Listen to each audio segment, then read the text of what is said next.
നിങ്ങൾക്ക് റുപ്പിവൻ ചാനലിലൂടെ വരുന്ന വീഡിയോകൾ താല്പര്യപ്പെടുന്നുണ്ട് എന്നറിയുന്നതിൽ വളരെയധികം സന്തോഷം. നേരിട്ടുള്ള സംശയങ്ങൾ ആസ്ക് റുപ്പിവൻ സർവീസ് വഴി വാട്സപ്പ് നമ്പറിലേക്ക് നിങ്ങൾക്ക് കോൺടാക്ട് ചെയ്തുകൊണ്ട് നിങ്ങൾക്ക് ക്ലാരിഫൈ ചെയ്യാം. കോമൺ ആയിട്ടുള്ള സംശയങ്ങൾ ചോദിക്കാനുള്ള പ്ലാറ്റ്ഫോമായിട്ട് നമ്മൾ ഈ അടുത്ത് ഒരു കമ്മ്യൂണിറ്റി പോസ്റ്റ് ചെയ്തിട്ടുണ്ടായിരുന്നു.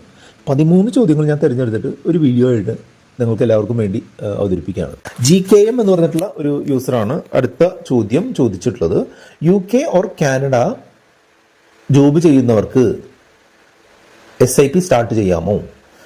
UK-യിലും കാനഡയിലും USA-യിലും ഒക്കെയുള്ള ആളുകൾക്ക്, അല്ലെങ്കിൽ ഓസ്ട്രേലിയയിലോ ന്യൂസിലാൻഡിലോ എവിടെയാണെന്നുണ്ടെങ്കിലും ഒരു NRI എന്നുള്ള രീതിയിൽ ജോലി ചെയ്യുന്നവർക്ക് SIP-കൾ സ്റ്റാർട്ട് ചെയ്യാം. SIP-കൾ മാത്രമല്ല, വൺ ടൈം ആയിട്ടുള്ള ഇൻവെസ്റ്റ്മെന്റുകളും സ്റ്റാർട്ട് ചെയ്യാനാണ് സാധിക്കും.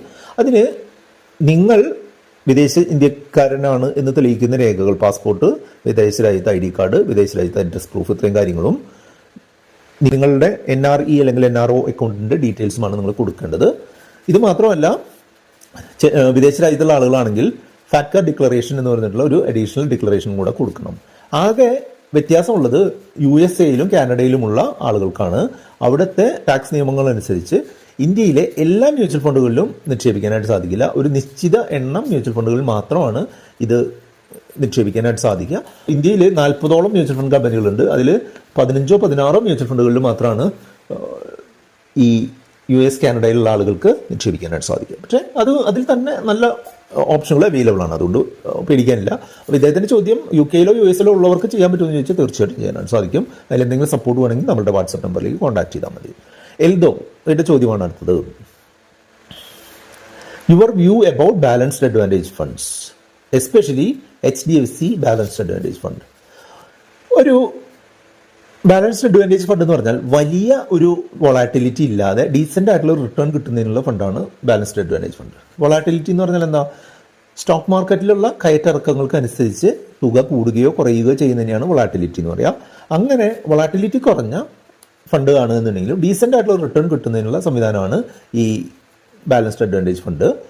ഒരു ഡൗൺ സൈഡ്, നമ്മൾക്ക് നഷ്ടസാധ്യത താരതമ്യേന കുറഞ്ഞ ഫണ്ടാണ് ഇത്. അങ്ങനെ നഷ്ടസാധ്യത കുറയ്ക്കുന്നതിനായിട്ട് അതിൻ്റെ ഫണ്ട് മാനേജർമാർ അത്യാവശ്യം നല്ല സ്ട്രാറ്റജികൾ ഉപയോഗിക്കാറുണ്ട്. അത്തരത്തിൽ വളരെ നല്ല രീതിയിൽ പ്രവർത്തിക്കുന്ന ഒരു ഫണ്ടാണ് HDFC ബാലൻസ്ഡ് അഡ്വാൻറ്റേജ് ഫണ്ട്. എൻ്റെ ഫാദർ ഓരോ മാസവും ഒരു നിശ്ചിത തുക അദ്ദേഹത്തിൻ്റെ ആവശ്യങ്ങൾക്കായിട്ട് എടുക്കുന്നതിനായിട്ട് ഉപയോഗിക്കുന്ന ഒരു ഫണ്ട് കൂടിയാണ് ഈ HDFCയുടെ ബാലൻസ്ഡ് അഡ്വാൻറ്റേജ് ഫണ്ട്. അദ്ദേഹം SWP രീതിയിൽ പണം പിൻവലിക്കുന്ന ഒരു ഫണ്ടാണ് അത്. മാത്രമല്ല, ഇപ്പോൾ ഇൻവെസ്റ്റ്മെൻറ്റ് തുടങ്ങുന്ന ആളുകൾക്കൊക്കെ പറ്റുന്ന നല്ല ഫണ്ടാണ് ഈ ബാലൻസ്ഡ് അഡ്വാൻറ്റേജ് ഫണ്ട്. ഈ SWPകൾക്കൊക്കെ ഉപയോഗിക്കാൻ പറ്റുന്ന ഒരു ഫണ്ട് കാറ്റഗറിയാണ് സാധാരണ രീതിയിൽ ബാലൻസ്ഡ് അഡ്വാൻറ്റേജ് ഫണ്ട്.